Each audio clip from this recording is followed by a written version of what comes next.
नमस्कार. श्री स्वामी समर्थ. देवादिदेव महादेव भगवान शंकर हे आपल्या सर्वांचे आराध्य दैवत आहेत. त्यांची कृपा आणि आशीर्वाद प्राप्त करण्यासाठी अनेक भक्त विविध प्रकारच्या पूजा अर्चना आणि अभिषेक करतात.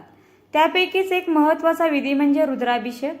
अनेकदा रुद्राभिषेक मंदिरात जाऊन करण्याची प्रथा आहे, पण काही सोप्या पद्धतीने तो आपण आपल्या घरी सुद्धा करू शकतो. या व्हिडिओमध्ये आपण रुद्राभिषेक म्हणजे काय, तो कसा केला जातो याबद्दलची सविस्तर माहिती जाणून घेणार आहोत. तर आजच्या व्हिडिओमध्ये आपण रुद्राभिषेक म्हणजे काय, रुद्राभिषेक का केला जातो, रुद्राभिषेकासाठी आवश्यक साहित्य कोणते, रुद्राभिषेक करताना पठण करायचे मंत्र ही संपूर्ण माहिती जाणून घेणार आहोत.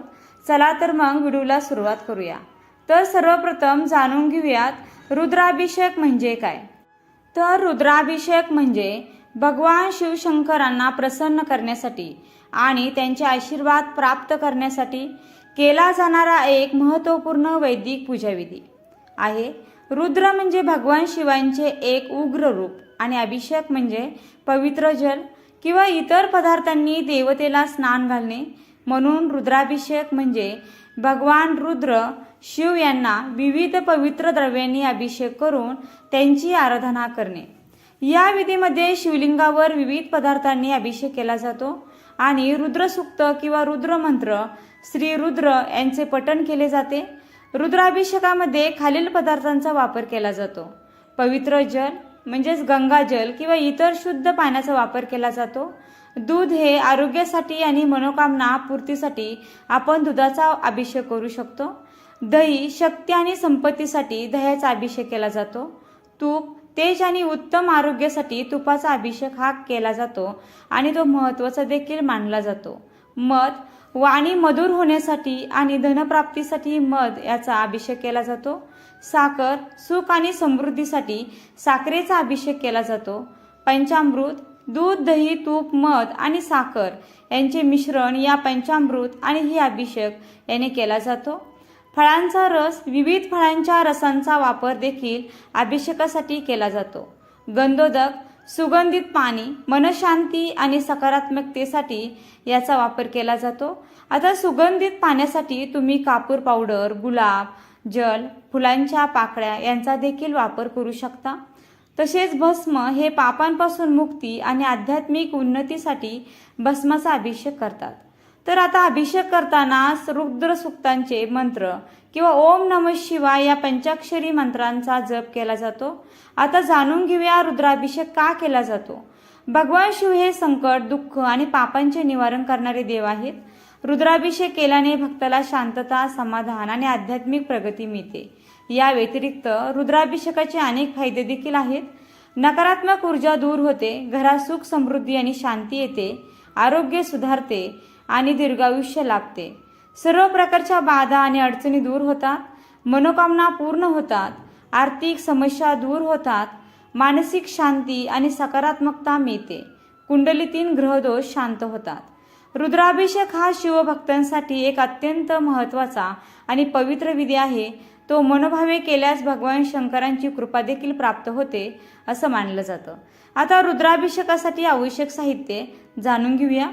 शिवपिंड नंतर अभिषेक करण्यासाठी पाणी हळूहळू सोडण्यासाठी गळती किंवा अभिषेक पात्र म्हणतात आणि पाणी घेण्यासाठी तांबे आवश्यक आहे. जर गळती नसेल तर तुम्ही चमच्याचा वापर देखील करू शकता. जर शक्य असल्यास अखंड दिवा लावावा, नसल्यास तेलाचा दिवा लावू शकता. अभिषेक झाल्यावरती शिवलिंग स्वच्छ करण्यासाठी वस्त्र असावे. शिवलिंग स्थापन करण्यासाठी पाट असावा. शिवलिंगाला लावण्यासाठी भस्म आणि चंदन असावे. शिवलिंगाला प्रिय असणारी फुले आणि फळे असावी. पूजा विधीमध्ये दीप आणि धूप असावे.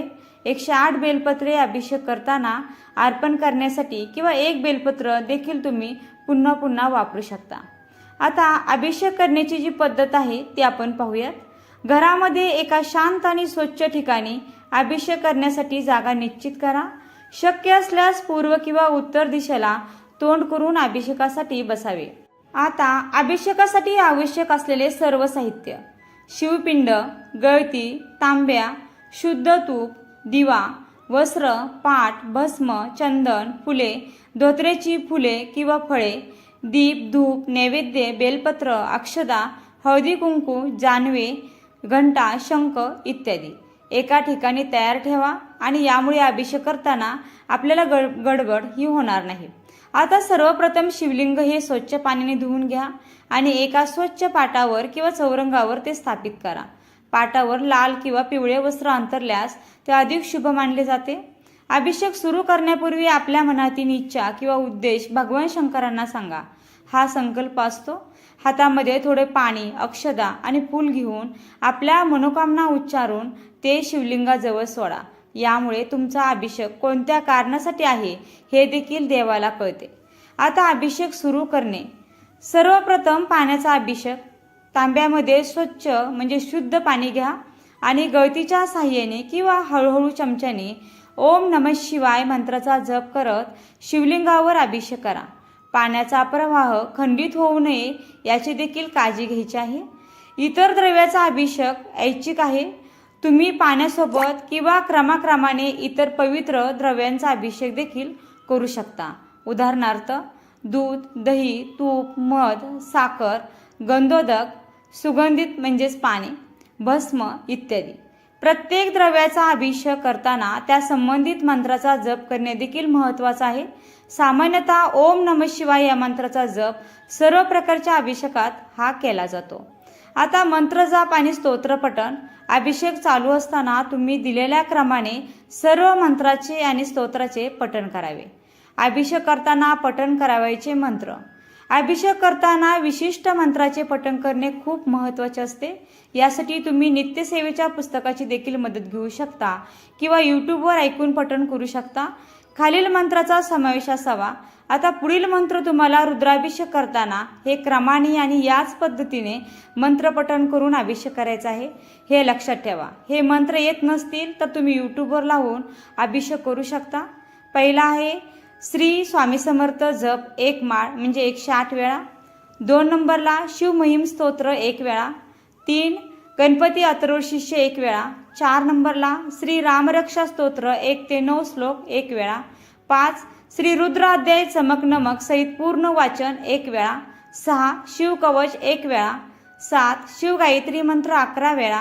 8 महामृत्युंजय मंत्र 11 वेळा. 9 महामृत्युंजय मंत्र पंचप्रणवयुक्त 11 वेळा. नंबर 10 अमृत संजीवनी मंत्र 11 वेळा. नंबर 11 संजीवनी मंत्र 11 वेळा. 12 काळभैरव स्तोत्र 1 वेळा.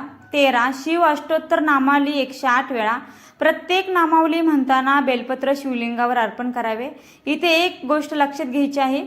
108 बेलपत्र नसतील तर एक बेलपत्र तुम्ही प्रत्येक नामावलीला शिवपिंडीला स्पर्श करून परत ते बेलपत्र पुढच्या नामाला स्पर्श करावं.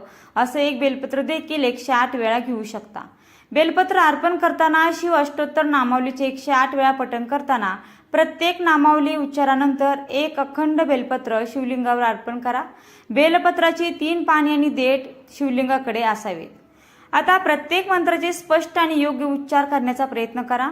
जर तुम्हाला मंत्र येत नसतील तर तुम्ही नित्यसेवेच्या पुस्तकाची मदत घेऊ शकता किंवा यूट्यूबवर ऐकून पठण करू शकता. हे मी पुन्हा ही ओळ रिपीट केलेली आहे. श्री रुद्र अध्याय चमक नमक सहित वाचताना विशेष लक्ष द्या. हा अभिषेक विधीचा महत्त्वाचा भाग आहे. आता अभिषेक समाप्त करणे. सर्व मंत्रजाप आणि बेलपत्र अर्पण झाल्यावरती अभिषेक पूर्ण होतो. शिवलिंग स्वच्छ वस्त्राने हळुवारपणे पुसून घ्या. त्यानंतर शिवलिंगाला भस्म आणि चंदनाचा टिळा लावा. ताजी फुले आणि धोत्रेची फुले, फळं हे अर्पण करा. दीप प्रज्वलित करून देवाची आरती करा. धूप दाखवा आणि वातावरण सुगंधित करा. त्यानंतर तयार केलेला नैवेद्य जी फळे, मिठाई किंवा कोणताही सात्विक पदार्थ भगवान शंकरांना अर्पण करायचा आहे. शेवटी शांत चित्ताने बसा आणि आपल्या मनोकामना पूर्ण करण्याची महादेवांना शिवशंकरांना प्रार्थना करा. आता अभिषेक करताना काही चूक झाली असल्यास किंवा मंत्रोच्चारात त्रुटी राहिली असल्यास भगवान शंकरांची क्षमा मागायला विसरू नका. आता पुढे जर तुम्ही तात्पुरती मूर्ती किंवा प्रतिमा वापरली असेल तर तिचे योग्य विसर्जन करा. शिवलिंग असल्यास ते त्या ठिकाणी म्हणजे जिथे तुमच्या पूजेमध्ये होतं तिथे योग्य ठिकाणी मंदिरामध्ये ठेवा. अभिषेकासाठी वापरलेलं जे पाणी आहे किंवा इतर सामग्री आहे त्याचे विसर्जन करा. रुद्राभिषेक हा एक अत्यंत प्रभावी आणि कल्याणकारी विधी आहे. व्यस्त जीवनशैलीत मंदिरात जाणे शक्य न झाल्यास तुम्ही घरी सुद्धा सोप्या पद्धतीने हा अभिषेक करू शकता आणि शिवशंकरांचा आशीर्वाद हा मिळवू शकता. तर तुम्हाला हा माहितीपूर्ण व्हिडिओ कसा वाटला? व्हिडिओ आवडला असेल तर नक्की व्हिडिओला लाईक करा, शेअर करा आणि चॅनलला सबस्क्राईब करायला मात्र विसरू नका. आणि व्हिडिओ शेवटपर्यंत पाहिल्याबद्दल मी अगदी तुमची मनापासून खूप खूप आभारी आहे. धन्यवाद. श्री स्वामी समर्थ. जय जय स्वामी समर्थ. रामकृष्ण हरी. जय जय रामकृष्ण हरी. ओम नमः शिवाय. ओम नमः शिवाय. ओम नमः शिवाय.